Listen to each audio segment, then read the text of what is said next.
नमस्कार दोस्तों, मैं गौरव एक बार फिर से आप सबका स्वागत करता हूं आपके अपने परिवार स्वाध्याय सीरी में।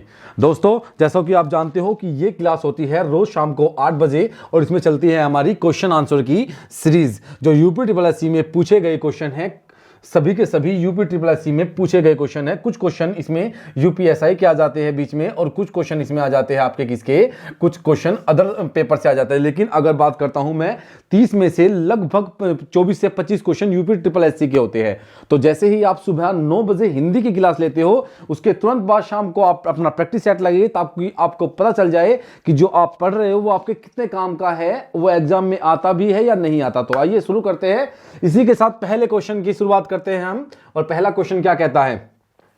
पहला क्वेश्चन आपको कहता है कि कन्नड़ का संबंध किस भाषा परिवार से है। बताइए कि कन्नड़ का संबंध किस भाषा परिवार से है। देखिए, भारत में कितने भाषा परिवार है, सबसे पहले ये जानिए आप लोग। पहले आप ऑप्शन सुनिए, आर्य भाषा परिवार, द्रविड़ भाषा परिवार, देव भाषा परिवार या भारोपीय भाषा परिवार। अब देखिए, कन्नड़ भाषा परिवार किस भाषा परिवार का एक हिस्सा है। अब मेरी बात सुनिए कि भारत में कितने भाषा परिवार है। भारत में मुख्यतः 4 भाषा परिवार है। कितने हैं? 4। मैं इधर लिख देता हूं।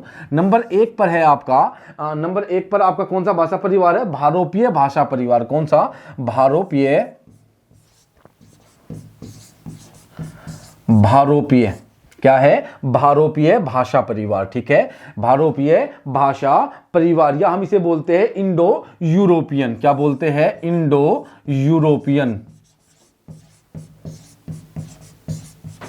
क्या बोलते हैं इसे? Indo European. नंबर 2 पर क्या है आपका? द्रविड़ भाषा परिवार। क्या है? द्रविड़ भाषा परिवार। नंबर 3 पर आपका क्या है? नंबर 3 पर है आपका नंबर 3 पर है ऑस्ट्रो एशियाटिक। क्या है?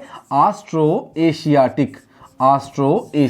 ठीक है, ऑस्ट्रो एशियाटिक। और नंबर 4 पर आपका क्या है? नंबर 4 पर है आपका सिनो तिब्बत। नंबर 4 पर क्या है?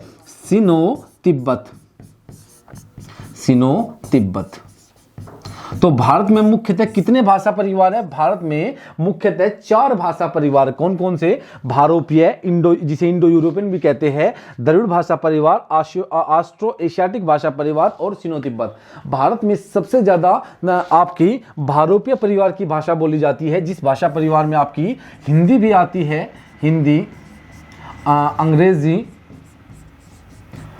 अंग्रेजी, संस्कृत, आपकी हिंदी, अंग्रेजी, संस्कृत, आपकी नेपाली,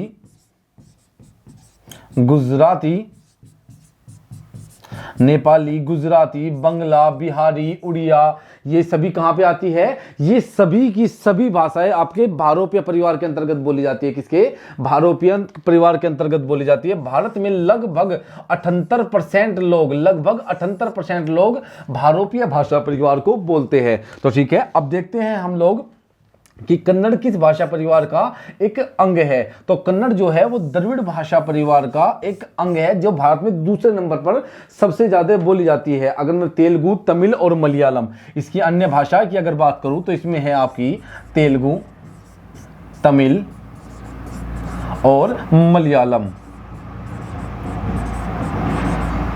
तेलुगु, तमिल, मलयालम और कन्नड़, ये सभी किस भाषा परिवार का अंग है? ये द्रविड़ भाषा परिवार का अंग है, जो भारत में दूसरे नंबर पर सबसे ज्यादा बोली जाती है। लगभग इस भाषा को बोलने वाले भारत में 20.19% के आसपास इसको बोलने वाले भारत में रहते हैं। ठीक है ना, कन्नड़ भाषा, द्रविड़ भाषा परिवार को। तो कन्नड़ भाषा परिवार किसका अंग है? द्रविड़ भाषा परिवार का। तो क्वेश्चन नंबर 1 का राइट आंसर क्या हुआ? क्वेश्चन नंबर 1 का राइट आंसर हुआ ऑप्शन नंबर बी। अब देखते हैं हम दूसरा क्वेश्चन। हिंदी भाषा किस परिवार की भाषा है? मैंने ये अभी बताया है आपको कि भारत में कितने भाषा परिवार है। तो भारत में मुख्यतः 4 भाषा परिवार है। कौन से? भारोपीय भाषा परिवार, द्रविड़ भाषा परिवार, ऑस्ट्रो एशियाटिक भाषा परिवार और सिनो तिब्बत। तो मैंने आपको बताया सबसे ज्यादा बोले जाने वाले कौन से हैं? भारोपीय परिवार। तो सबसे ज्यादा बोली जाने वाली भाषा कौन सी? हिंदी। तो किसकी हुई? भारोपीय परिवार की। किसकी हुई? भारोपीय परिवार की। तो ऑप्शन नंबर बी इसका राइट आंसर क्या हो जाएगा? ऑप्शन नंबर बी हो जाएगा। अब देखते हैं क्वेश्चन नंबर 3 को। क्वेश्चन नंबर 3 क्या कहता है? निम्न में से कौन सा वर्ण अघोष है? निम्न में से कौन सा वर्ण अघोष है? बताइए, च, ज, झ या ड। तो बताइए निम्न में से कौन सा वर्ण अघोष है? बताइए आपका ऑप्शन नंबर ए, बी, सी या फिर डी? बताइए इनमें से कौन सा वर्ण आपका अघोष है? स्वर तंत्रियों के कंपन के आधार पर, देखिए स्वर तंत्रियों में कंपन के आधार पर, स्वर तंत्रियों में अगर कंपन के आधार की बात करूं, कंपन के आधार पर दो प्रकार के स्वर होते हैं, एक होते हैं सघोष और एक होते हैं अघोष। क्या होते हैं? अघोष होते हैं, सघोष और अघोष। ठीक है, अगर मैं बात करूं सघोष की, तो सघोष प्रत्येक व्यंजन वर्ग का तीसरा, चौथा और पांचवा वर्ण क्या होते हैं? प्रत्येक व्यंजन वर्ग का तीसरा, चौथा, पांचवा वर्ण क्या होते हैं? सघोष होते हैं। ठीक है ना। अगर सघोष की बात करूं तो सघोष वर्ण कौन से होते हैं? जब हम इनका उच्चारण करते हैं तो हमारे स्वर तंत्रियों में कंपन होती है, लेकिन अघोष का उच्चारण करते समय हमारे स्वर तंत्रियों में कंपन नहीं होती, बस श्वास का प्रयोग किया जाता है। अगर बात करूं सभी स्वर क्या होते हैं? सघोष होते हैं। प्रत्येक व्यंजन वर्ग का तीसरा, चौथा, पांचवा सघोष होता है सघोष होता है। क्या होता है आपका? है सघोष होता है। अंतस्थ व्यंजन ये, रे, ले वे सघोष होते हैं। क्या होते हैं? सघोष होते हैं। अगर अघोष की बात करूं तो प्रत्येक व्यंजन वर्ग का पहला, दूसरा, पहला और दूसरा अघोष होते हैं, और आपका उष्ण व्यंजन शय और शय और शय क्या होते हैं? तीनों से अघोष होते हैं। क्या होते हैं? अघोष होते हैं। इनकी संख्या कुल 13 होती है। अघोष व्यंजन की संख्या कितनी होती है? कुल 13 होती है। तो देखिए प्रत्येक व्यंजन वर्ग का पहला, दूसरा अघोष होते हैं। तो देखिए अघोष में क्या है? चे, जे, झे, डे। तो कौन सा है पहला वर्ण? चे है। कौन सा है? चे। प्रत्येक व्यंजन वर्ग का पहला है, तो चे आपका अघोष हुआ। 3 का राइट आंसर हो जाएगा ऑप्शन नंबर ए। 4 की बात करते हैं, निम्न में से कौन सा वर्ण अघोष है? यहां पर भी क्या पूछा है आपसे? अघोष पूछा है। और मैंने आपको अभी अभी अघोष के बारे में बहुत ज्यादा डिटेल में सब कुछ बताया था कि स्वर तंत्रियों में कंपन के आधार पर स्वर दो प्रकार के हो जाते हैं आपके, सघोष और अघोष। ठीक है, तो प्रत्येक व्यंजन वर्ग का पहला, दूसरा क्या होते हैं? अघोष होते हैं। तो कै पहला है, गे तीसरा है, घे चौथा है और जय क्या है आपका? चे, छे, जय, जय तीसरा है। तो कौन सा हुआ? ये कट गया, ये भी कटता है और ये भी, तो क्या बचा? कै। ऑप्शन नंबर 4 का आंसर क्या हो जाएगा? ऑप्शन नंबर 4 का आंसर हो जाएगा ए। क्या हो जाएगा? ऑप्शन नंबर 4 का आंसर क्या हो जाएगा आपका? 4 का आंसर हो जाएगा ऑप्शन, क्वेश्चन नंबर 4 का आंसर ए हो जाएगा। क्या हो जाएगा? ए। अब बात करते हैं अघोष वर्ण कौन सा है। ये क्वेश्चन भी आपसे क्या पूछता है? ये क्वेश्चन आपसे पूछता है कि निम्न में से अघोष वर्ण कौन सा है? कौन सा है अघोष वर्ण? ए, जे, है, से। तो देखिए प्रत्येक व्यंजन वर्ग का अब पहला, दूसरा अघोष होता है। ये स्वर है, स्वर तो सघोष होता है। ये तीसरा है, सघोष है सघोष होता है। अब बचा क्या? से जो होता है वो उष्ण व्यंजन है, मैंने बताया था तीनों से अघोष होते हैं। क्या होते हैं? अघोष होते हैं। तो 5 का आंसर हो जाएगा डी। 6 की बात करते हैं, किस किस से झगड़ा करते फिरेंगे? रेखांकित पद है, बताइए किस किस से झगड़ा करते फिरेंगे? क्वेश्चन नंबर 6 क्या कहता है कि किस किस से झगड़ा करते फिरेंगे?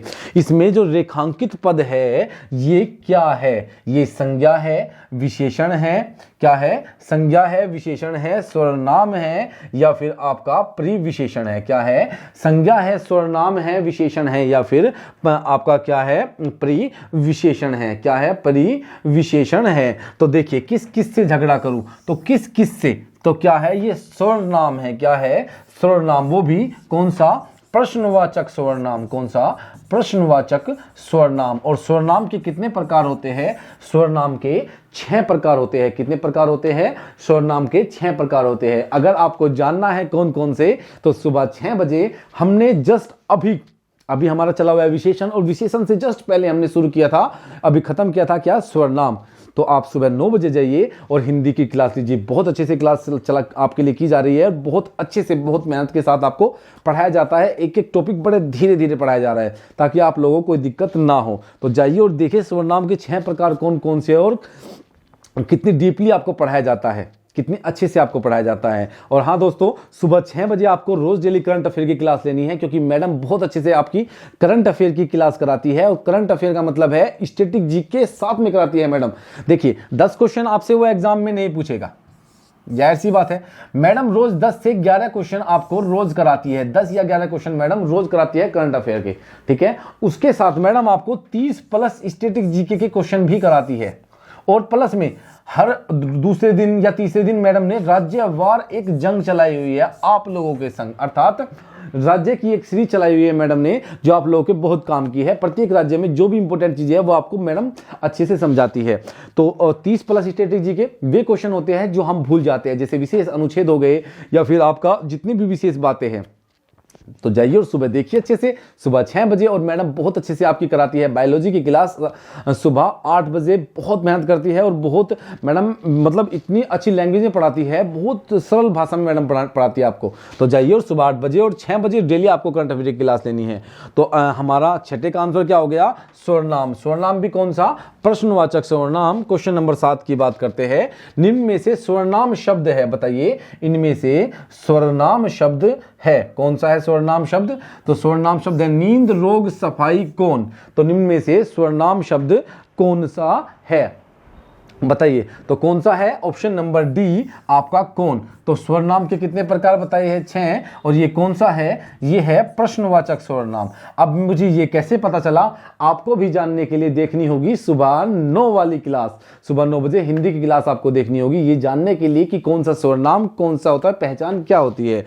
तो जाइए और सुबह वाली क्लास देखिए अच्छे से। वह स्वतः ही जान जाएगा में, वह स्वरनाम है, बताइए वह स्वतः ही जान जाएगा में वह कौन सा स्वरनाम है? पुरुषवाचक है, निजवाचक है, संबंधवाचक है, अनिश्चयवाचक स्वरनाम है। तो ए, बी, सी या फिर डी, बताइए कौन सा राइट आंसर होगा? तो राइट आंसर होगा आपका निजवाचक स्वरनाम, ऑप्शन नंबर बी। वह में कौन सा स्वरनाम? क्योंकि मैंने कहा था कि निजवाचक स्वरनाम में हम स्वम, स्वतः इन सभी शब्दों का प्रयोग करते हैं। स्वम, स्वतः, स्वम, स्वतः, आप, इन सभी शब्दों का, आदि शब्दों का हम प्रयोग करते हैं। तो ये सब कुछ जानने के लिए क्या करना होगा आपको? एक ही बात, सुबह 9 वाली क्लास देखिए तो आपको सब कुछ पता चल जाएगा। तो 8 का आंसर क्या हो गया? ऑप्शन नंबर बी निजवाचक स्वरनाम। अब देखिए नेक्स्ट क्वेश्चन क्या कहता है? स्त्री शब्द का विशेषण क्या होगा, बताइए स्त्री शब्द का विशेषण क्या होगा? बताइए स्त्री शब्द का विशेषण क्या होगा? स्त्री होगा, स्त्रे होगा, स्त्रीण होगा या स्त्रैण होगा? बताइए स्त्री शब्द का विशेषण क्या होगा? ऑप्शन नंबर ए स्त्री, बी स्त्रीय, सी स्त्रीण या स्त्रैण क्या होगा? बताइए इनमें से कौन सा राइट आंसर हो जाएगा? तो स्त्री शब्द का विशेषण क्या होगा? स्त्रैण होगा। क्या होगा? स्त्री शब्द एक जातिवाचक संज्ञा है। कैसा? जाति, अर्थात स्त्रियों की एक जाति, जैसे लड़के की जाति, पुरुष की जाति कहते हैं पुरुष, पुरुषों की एक जाति होती है, जैसे कहते हैं लड़का, लड़के की एक जाति होती है, लड़की एक जाति होती है। एक जातिवाचक शब्द है जो एक पूरी जाति को डिनोट करता है। तो जातिवाचक शब्द से क्या बना? विशेषण बना, और इसका विशेषण क्या होगा? स्त्रैण होगा, अर्थात संज्ञा से विशेषण बना, इसका शब्द क्या होगा? स्त्रैण होगा। क्या होगा? स्त्रैण हो जाएगा। अब देखिए दृश्य बहुत ही मनोरम था, वाक्य में रेखांकित शब्द का विशेषण बताइए। वाक्य में रेखांकित शब्द का विशेषण बताइए। रेखांकित शब्द कौन सा है? मनोरम। कौन सा है? मैं इसे डार्क कर देता हूं ताकि आपको अच्छे से इसका पता चल जाए। कौन सा है? मनोरम। क्या है? मनोरम आपका रेखांकित शब्द है। क्या है? रेखांकित शब्द क्या है आपका? मनोरम। तो मनोरम शब्द का विशेषण भेद होगा। ये गुणवाचक विशेषण है, परिमाणवाचक है, संख्यावाचक है, इनमें से कोई नहीं। तो देखिए पहले मैं आपको बता देता हूं कि विशेषण के कितने प्रकार होते हैं। विशेषण के 4 प्रकार होते हैं। कौन से होते हैं जानने के लिए देखिए सुबह 9 बजे वाली क्लास, क्योंकि आपको बहुत डीपली आपका विशेषण का ही टॉपिक चला हुआ है। वैसे मैं फिर भी बता देता हूं आपको कौन से होते हैं। गुणवाचक होते हैं। कौन से? गुणवाचक, आपका संख्यावाचक, परिमाणवाचक, क्या हो गया? परिमाणवाचक, और आपका सार्वनामिक विशेषण। क्या होता है? सार्वनामिक विशेषण। सार्वनामिक विशेषण। और आज ही हमने ये चारों टॉपिक अच्छे से क्लियर किए हैं, ठीक है ना। आज सुबह वाली क्लास में हमने ये बहुत अच्छे से पढ़े थे। तो ठीक है, क्या 9 बजे जाइए और क्लास देखिए अच्छे से। तो क्या होगा? आपका मनोरम का जो मनोरम शब्द क्या है? एक गुणवाचक विशेषण है। किसी का गुण या दोष बताता है तो क्या हुआ? गुणवाचक विशेषण होगा। क्या है? गुणवाचक विशेषण होगा। पापी में कौन सा विशेषण है? बताइए पापी शब्द में कौन सा विशेषण होगा? ऑप्शन नंबर ए संख्यावाचक, सार्वनामिक, गुणवाचक या परिमाणवाचक। देखिए संख्या की बात नहीं की गई तो संख्यावाचक तो बिल्कुल भी नहीं होगा। अब बचा सार्वनामिक और गुणवाचक। अब पहले परिणामवाचक को देखते हैं। परिमाण अर्थात नापने तोलने की बात नहीं की गई तो परिमाणवाचक भी नहीं होगा। बचा क्या? गुण और सार्वनामिक विशेषण। अब बात करते हैं सार्वनामिक की। तो जो सार्वनामिक विशेषण है वो क्या होता है? जब संज्ञा शब्द विशेषण का कार्य करते हैं। किसके लिए? सर्वनाम शब्द संज्ञा के लिए विशेषण का कार्य करते हैं। यहां पे ऐसा नहीं है, ये भी काट दिया। अब क्या बचा आपका? पापी में कौन सा विशेषण है? तो पापी क्या है? पापी एक गुण है, एक दोष है, तो क्या हुआ? गुणवाचक विशेषण। ऑप्शन नंबर सी 11वें का राइट आंसर हो जाता है। अब देखते हैं 12वें क्वेश्चन को।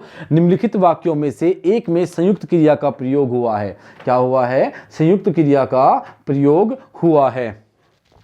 क्या हुआ है? संयुक्त क्रिया का प्रयोग हुआ है। तो ऑप्शन नंबर ए, बी, सी या डी राइट आंसर बताइए। मेरे हाथ से गिलास गिरा और टूट गया, मैं अपना घर में रहूंगा। तीसरा, स्वस्थ होना है तो तुमको दवा पीनी पड़ेगी। ठीक है। और लड़का प्रसन्न होकर चलता बना।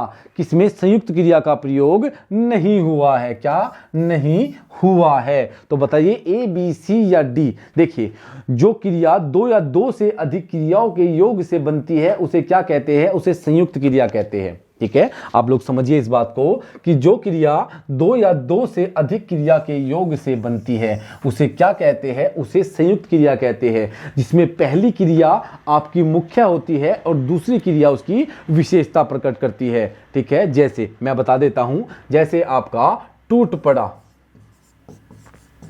ये दोनों एक साथ मिलने पर एक अर्थ देगी। अगर मैं टूट को अलग कर दूं और पड़ा को अलग कर दूं, क्या कोई अर्थ दिया इन्होंने? नहीं दिया। लेकिन टूट अर्थात कोई चीज टूटी है और टूट पड़ा एक विशेष अर्थ हमको दोनों ने मिलकर दे दिया। ये दोनों साथ मिलकर एक अर्थ देती है। तो संयुक्त क्रिया क्या होती है? जो क्रिया दो या दो से अधिक क्रिया के योग से बनी होती है और उन क्रियाओं में प्रथम क्रिया प्रधान होती है और दूसरी क्रिया उसकी विशेषता बताती है, उसे क्या कहते हैं? उसे संयुक्त क्रिया कहते हैं। संयुक्त क्रिया के कितने प्रकार होते हैं? संयुक्त क्रिया के 11 प्रकार होते हैं। अभी देखिए आपका टूट पड़ा संयुक्त क्रिया है, आपको पीनी पड़ेगी और आपको चलता बना लेकिन रहूंगा क्या है? एक साधारण क्रिया है, मैं अपने घर में रहूंगा। तो ऑप्शन नंबर बी में संयुक्त क्रिया का प्रयोग नहीं हुआ है। 13वां क्वेश्चन क्या कहता है? कौन सा संयुक्त क्रिया का भेद नहीं है? कौन सा संयुक्त क्रिया का भेद नहीं है? मैंने अभी बताया था कि संयुक्त क्रिया के कुल 11 प्रकार होते हैं। कौन से? 11। और जल्दी ही हमारा टॉपिक विशेषण के बाद क्रिया ही होगा। क्या होगा? विशेषण के बाद हमारा टॉपिक क्रिया ही होगा, जो सुबह चलेगा आपका किस टाइम? सुबह 9 बजे वाली क्लास में होता है। ठीक है, तो आइए कौन संयुक्त क्रिया का भेद नहीं है? अवकाश बोधक है, निश्चय बोधक भी है, आपका नित्याबोधक भी है, लेकिन ऑप्शन नंबर डी क्या कहता है? ऑप्शन नंबर डी इसका भेद नहीं है। तो राइट आंसर क्या हो जाएगा? ऑप्शन नंबर डी इसका राइट आंसर हो जाएगा। संयुक्त क्रिया कितने भेद बताए मैंने आपको? 11 भेद बताए हैं। अभी हमारा टाइम थोड़ा सा ज्यादा हो रहा है इसलिए हमें तेज चलना होगा। चलिए स्पीड बढ़ाते हैं अभी अच्छे से अपनी। मैंने बहुत सारी डिटेल आपको यहाँ तक बताई है, तो अभी मैं डिटेल थोड़ा सा कम करूंगा क्योंकि मेरी मजबूरी है, हम 1 घंटा नहीं कर पा रहे हैं। ठीक है, आप समझ सकते हो, अभी हमारे पास हर चीज की कमी है। बस आपका साथ, आपका प्यार। प्रेरणार्थक क्रिया। प्रेरणार्थक क्रिया गिरना, उठना, समझना या सुनना। इनमें से कौन सी प्रेरणार्थक क्रिया है? समझना, सुनना, उठना या गिरना। तो बताइए 14 का राइट आंसर क्या हो जाएगा? समझाना। ये क्या है? समझना नहीं है, ये समझाना है। समझाना। तो ऑप्शन नंबर सी इसका राइट आंसर क्या हो जाएगा? ऑप्शन नंबर सी प्रेरणार्थक क्रिया है। अब बात करते हैं 15वें की। हनुमान ने संजीवनी बूटी से, हनुमान जी ने संजीवनी बूटी से लक्ष्मण के लिए हौसलाए। वाक्य में त्रुटि हुई है। किसकी त्रुटि हुई है वाक्य में? वाक्य में आपकी किसकी त्रुटि हुई है? वाक्य में आपकी विशेषण की, वचन की, लिंग की या फिर आपकी कारक की? किसकी त्रुटि हुई है? तो आपकी त्रुटि हुई है किसकी? कारक की। किसकी त्रुटि है? ऑप्शन नंबर डी कारक की त्रुटि इसमें हुई है। कैसे? कारक की त्रुटि हुई है के लिए, जो ये के लिए है ये कारक की त्रुटि गलत हुई है, यहाँ पे होता को, क्या होता है? को। हनुमान ने संजीवनी बूटी से लक्ष्मण को होश लाए, लक्ष्मण को होश लाए, तो क्या हुआ आपका? यहाँ पे गलत हो जाएगा, के लिए त्रुटि हुई है कारक की, तो ऑप्शन नंबर डी इसका राइट आंसर हो जाएगा। अब 16 की बात करते हैं। हमारा समाज उन्नति के पथ में है, हमारा समाज उन्नति के पथ में है, इस वाक्य में किस प्रकार की अशुद्धि है? संज्ञा की, लिंग की, कारक की, या फिर आपकी वचन की? तो ऑप्शन नंबर ए, संज्ञा, लिंग, कारक या वचन। तो बताइए किसकी त्रुटि है? तो पथ में गलत होगा, में नहीं होगा, यहां पर कारक की त्रुटि है। किसकी? कारक की त्रुटि है, यहां पर होगा, अर्थात हमारा समाज उन्नति के पथ पर है। क्या है? हमारा समाज उन्नति के पथ पर है। क्या है? उन्नति के पथ पर, तो आपकी कारक की त्रुटि हो गई इसमें। अब बात करते हैं क्वेश्चन नंबर 17 की। माता पिता अपने बच्चों के लिए कड़ी मेहनत करते हैं, रेखांकित शब्द का अर्थ क्या होगा? बताइए, माता पिता अपने बच्चों के लिए कड़ी मेहनत करते हैं, इसमें रेखांकित शब्द का अर्थ क्या हो जाएगा? विशेषण, परसर्ग, सर्वनाम, संज्ञा। तो क्या हो जाएगा आपका? रेखांकित पद के लिए, रेखांकित पद का अर्थ क्या होगा? क्या होगा बताइए, ये क्या होगा आपका? विशेषण होगा, परसर्ग होगा, का सर्वनाम होगा, संज्ञा। तो क्या होगा आपका? परसर्ग होगा या फिर कारक चिन्ह होगा? क्या होगा? क्या होगा? ये कारक चिन्ह होगा, कारक चिन्ह। और कारक चिन्ह किसका होगा? संप्रदान का। क्या होगा? संप्रदान, संप्रदान कारक का, संप्रदान कारक, संप्रदान कारक का कारक चिन्ह होगा आपका के लिए। तो क्या होगा? परसर्ग होगा, रेखांकित शब्द। आपको बहुत अच्छे से मैंने आपके समास बहुत अच्छे से कराया, और समास सेम, कारक और समास सेम है, ठीक है। वह खा रहा था, मैं खा रहा था, कौन सा काल है? मैं कारक भी करा दूंगा अच्छे से, कोई दिक्कत नहीं है। वह खा रहा था, मैं खा रहा था, कौन सा काल है? खा रहा था अर्थात काम भूतकाल में हुआ, काम भूतकाल में हुआ, लेकिन भूतकाल में भी काम लगातार चल रहा था, लगातार रहा था। तो पूर्ण भूतकाल, अपूर्ण भूतकाल, संदिग्ध भूतकाल या सामान्य भूतकाल। मैंने क्या कहा? भूतकाल में भी काम हो रहा था, लगातार हो रहा था, अर्थात अपूर्ण भूतकाल। ऑप्शन नंबर बी 18वें क्वेश्चन का राइट आंसर क्या हो जाएगा? ऑप्शन नंबर बी हो जाएगा। 19वें की बात करते हैं। लोग बड़ी बड़ी गाड़ियां लेकर आ रहे थे, वाक्य का काल पहचानिए। बताइए कि वाक्य में किस काल का प्रयोग किया गया है? वाक्य में किस काल का प्रयोग किया गया है? अपूर्ण भूत वर्तमान काल, अपूर्ण भूतकाल, सामान्य भविष्यकाल, सामान्य भूतकाल। देखिए, लोग बड़ी बड़ी गाड़ियां लेकर आ रहे थे, अर्थात कार्य तो हुआ है भूतकाल में। कब? भूतकाल में। लेकिन आ रहे थे अर्थात कार्य लगातार जारी था भूतकाल में भी। तो ऑप्शन नंबर बी अपूर्ण भूतकाल का ये एक एग्जाम्पल हो जाएगा। क्या हो जाएगा? अपूर्ण भूतकाल का एक एग्जाम्पल हो जाएगा। 19 की 22 की बात करते हैं। आपका क्या कहता है 20वां क्वेश्चन? 20वां क्वेश्चन कहता है, निम्नलिखित प्रश्नों में से 4 विकल्पों में दिए गए वाक्य का काल वाला, सही काल वाला वाक्य पहचानिए। दीपा पौधों को पानी दे रही थी, दीपा पौधों को पानी दे रही थी, इस वाक्य में काल पहचानना है। दे रही थी, वही बात है, कार्य तो हुआ है भूतकाल में, लगातार हो रहा था, अर्थात भूतकाल में भी कार्य जारी था। तो क्या हुआ आपका? अपूर्ण भूतकाल। ऑप्शन नंबर ए 20 का राइट आंसर क्या हो जाएगा? ऑप्शन नंबर ए हो जाएगा। अब बात करते हैं 21वें नंबर क्वेश्चन की। 21वां नंबर क्वेश्चन क्या कहता है? देखिए,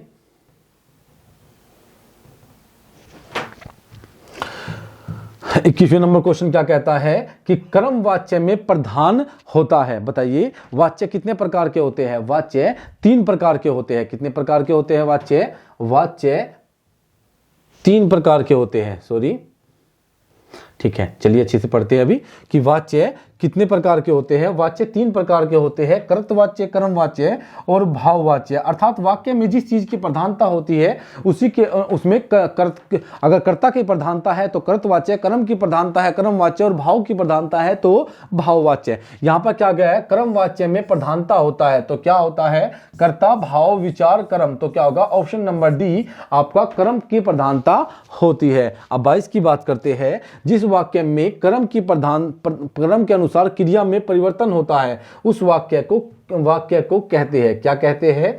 जिस वाक्य में कर्म के अनुसार क्रिया में परिवर्तन होता है उस वाक्य को क्या कहेंगे? कृतवाच्य, क्रमवाच्य, भाववाच्य या संयुक्त वाच्य। संयुक्त वाच्य कुछ होता ही नहीं है, ये तो काट दो। ठीक है, अब बात क्या बचा आपका? क्रमवाच्य। तो क्या हुआ आपका? Option number B. मैंने कहा था जिस वाक्य में जिसकी प्रधानता होती है वो वाक्य वही कहलाता है। जैसे कर्ता की प्रधानता तो कर्तवाच्य, भाव की प्रधानता भाववाच्य और कर्म की प्रधानता तो कर्मवाच्य। तो ऑप्शन नंबर बी 22 का राइट आंसर हो जाएगा। अब बात करते हैं 23 की। निम्न में से क्रमवाच्य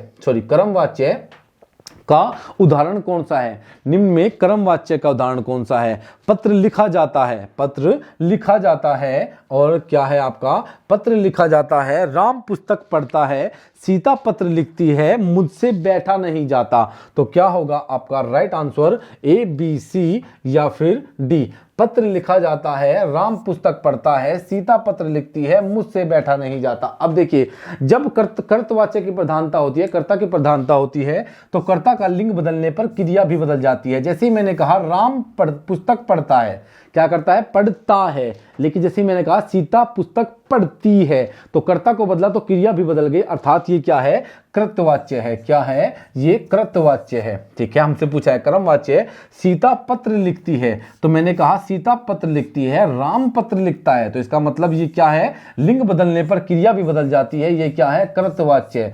मुझसे बैठा नहीं जाता, ये क्या है? भाववाच्य। क्या है? भाववाच्य। लेकिन पत्र लिखा जाता है, क्या होता है? पत्र लिखा जाता है। मैंने कहा राम के द्वारा पत्र लिखा जाता है, मैंने कहा सीता के द्वारा पत्र लिखा जाता है। चाहे मैंने राम करा चाहे मैंने सीता करा, मैंने लिंग बदल दिया लेकिन क्रिया नहीं बदली। लेकिन जैसे ही मैं पत्र अर्थात कर्म को बदलूंगा ऐसे ही क्रिया भी बदल जाएगी। मैंने कहा राम के द्वारा पत्र लिखा जाता है, ठीक है, और राम के द्वारा पुस्तक लिखी जाती है।